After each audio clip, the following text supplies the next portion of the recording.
Punchline sur Europe 1, Patrice Boisfer. De retour dans Punchline à 19h passé de 48 minutes sur Europe 1. Merci encore de votre fidélité. Toujours avec Vincent Hervouette d'Europe 1, avec Louis Dragnel, chef du service politique d'Europe 1, et Gilles Montré, qui est ancien diplomate à Moscou. Je rappelle votre dernier ouvrage, Démocratie, rendons le vote aux citoyens. C'est aux éditions Odile Jacob. On parle de l'élection présidentielle, c'est la dernière ligne droite. On est à J-18. Louis Dragnel avance ce premier tour de l'élection présidentielle. Valérie Pécresse qui est en difficulté dans les sondages. Il y a l'Ipsos, effectivement l'Institut Ipsos, qui la donne sous la barre des 10%. Alors, j'ai pas eu le temps de voir le rolling IFOP pour Paris Match, notamment de ce soir. J'aimerais bien avoir effectivement aussi les résultats. Elle est à 11,5% et elle fait une progression de plus un demi-point, plus 0,5 points. Mais Emmanuel Macron est quand même loin devant à 28,5%. Et ensuite suivi de Marine Le Pen qui reste à 20%. Donc ce qui est quand même un bon score pour Marine Le Pen. En tout cas, elle a contracté le Covid, la candidate des Républicains, et on se dit que c'est encore un obstacle de plus sur sa route. On se dit décidément quand ça veut pas, ça veut pas. Ouais, alors là, c'est vraiment la faute à pas de chance, parce que le Covid repart. Elle ne pourra pas faire l'émission ce soir, du coup. Elle ne peut pas faire Patrick Stefanini qui va la remplacer au débeauté. Succession, c'est une campagne très compliquée pour elle. À l'issue de sa désignation au Congrès des Républicains, tout le monde la voyait avec une possibilité de gagner. Et puis, depuis Noël, eh bien, les sondages ne cessent de la voir baisser. Elle n'arrive pas, en fait, à sortir de la tenaille qu'il y a entre Emmanuel Macron d'un côté, Éric Zemmour qui lui mord les mollets et qui lui attaque sa crédibilité, et de l'autre côté, Marine Le Pen qui est quand même très forte. Donc c'est extrêmement compliqué pour Valérie Pécresse, et toutes les séquences de sa campagne ont globalement été, tout a été compliqué. On a beaucoup parlé de son meeting qui était un meeting raté au Zénith, ouais. Et puis ensuite on a vu pendant sa campagne une grande difficulté à s'adapter aux événements. Je me souviens au moment du déclenchement de la guerre en Ukraine, on en parlait tout à l'heure, mais Valérie Pécresse a maintenu les séquences, c'est son agenda de campagne, et je crois qu'elle parlait de la santé, et donc complètement à côté de la bande passante. Et parfois les candidats doivent s'adapter. Ils n'ont pas d'autre choix que de s'adapter à l'actualité, aux événements, pour être audibles. Et Valérie Pécresse a été compliquée quand même. Enfin, c'est compliqué depuis le début de cette campagne, même si elle n'est pas terminée. Et Valérie Pécresse le dit, elle garde espoir. Et elle est convaincue qu'elle sera au deuxième tour de l'élection présidentielle. Il reste encore 18 jours. Et la candidate qui présente ses 4 combats pour rétablir l'ordre en France. Écoutez-la. Depuis 20 ans, les pouvoirs publics ont pourtant multiplié les lois destinées à mieux combattre l'insécurité.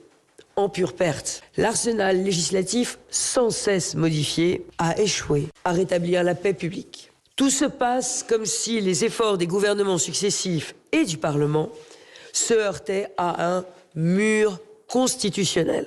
J'ai la conviction que le seul remède à l'impuissance publique, c'est de redonner la parole au peuple, en lui proposant d'approuver par référendum une série de modifications constitutionnelles qui rendront une vraie marge de manœuvre au pouvoir exécutif et au pouvoir législatif.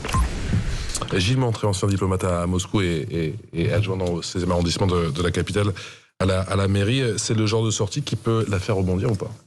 Moi, je voudrais mettre le projecteur sur une autre nouvelle du jour. Qui est pas passé inaperçu, mais qui paraît anecdotique. TF1 a programmé les visiteurs le soir du premier tour de l'élection. Vous voyez ce que ça représente comme symbole en termes de manque d'intérêt profond, j'ai l'impression de dire, de toute la société française sur cette élection. On est sur une très longue tendance. L'abstention n'a pas cessé de croître de scrutin en scrutin. On voit qu'elle est devenue structurelle, et on est devenu, maintenant des parieurs de l'élection. Vous avez 4 Français sur 5 qui pensent qu'Emmanuel Macron va gagner, et vous en avez 1 sur 5 qui veut activement sa victoire pour aller voter. Vous voyez l'écart.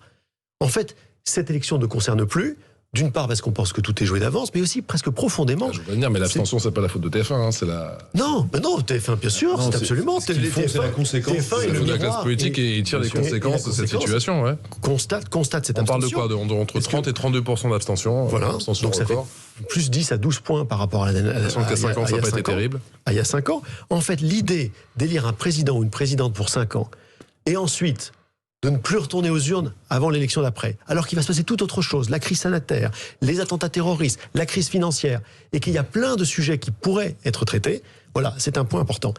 Valérie Pécresse, puisque vous le mentionnez, a quand même fait une proposition très audacieuse dans la campagne. Elle a dit, on va réhabiliter le référendum. On va faire un référendum d'initiative citoyenne.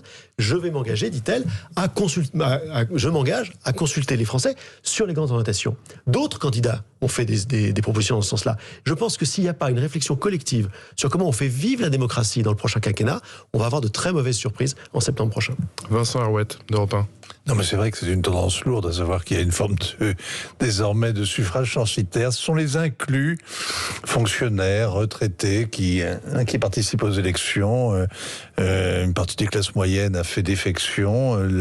Entre le vote ultra et puis ceux qui préfèrent encore aller à la pêche ou donner des coups de pied dans les murs, ça fait beaucoup de monde. Il reste quoi ? Il reste un tiers de l'électorat qui réellement fonde la légitimité de l'élu. Ça pose un véritable problème, oui. Louis Dragnel d'Europe 1, l'abstention qu'on annonce record, encore une fois, elle joue contre Emmanuel Macron ou plutôt contre Marine Le Pen qui pour l'instant solide deuxième des sondages?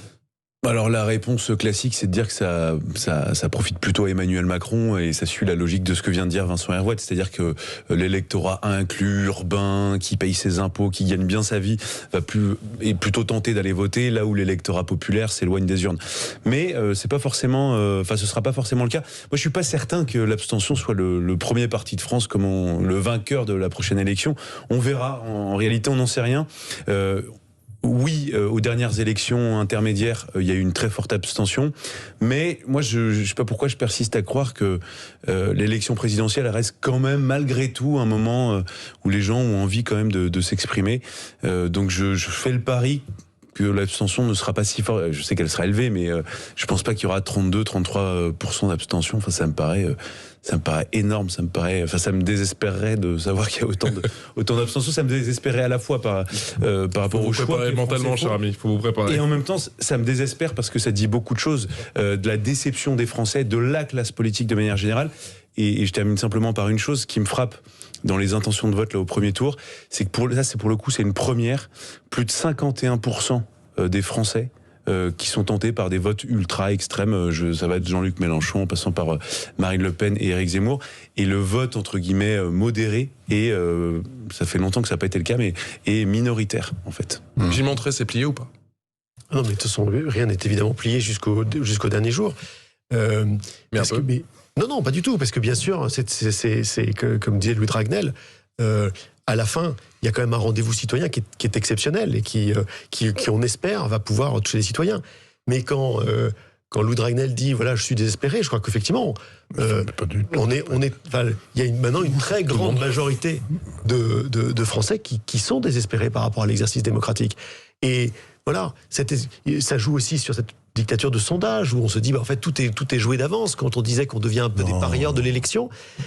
Puis je pense qu'il y a un personnel politique que les Français ne veulent plus voir sur lequel la confiance s'est effondrée. Et on le voit d'un baromètre à l'autre et où maintenant le député qui est censé être représentant et qu'on va élire en juin est devenu la personne sur laquelle on fait le moins confiance en France derrière tous les autres acteurs de la société. Vincent Arouette n'est pas du tout d'accord. Donc si on rapidement Vincent Arouette, le désespoir en politique est une sottise absolue. Et alors il y a un tweet qui fait une fortune en ce moment et qui dit: quand tu penses qu'il n'y a vraiment plus aucun espoir, pense au homard qui se trouvait dans l'aquarium du restaurant du Titanic. Et je trouve qu'effectivement, il faut plus souvent penser au homard qui était dans l'aquarium de la salle à manger du Titanic. Merci Vincent Arouette d'Europe 1, Louis Dragnel d'Europe 1, Gilles Montré, ancien diplomate à Moscou, auteur de Démocratie, rendons le vote aux citoyens, aux éditions Odile Jacob. Tout de suite, c'est Verven Underground sur Europe 1. Excellente soirée.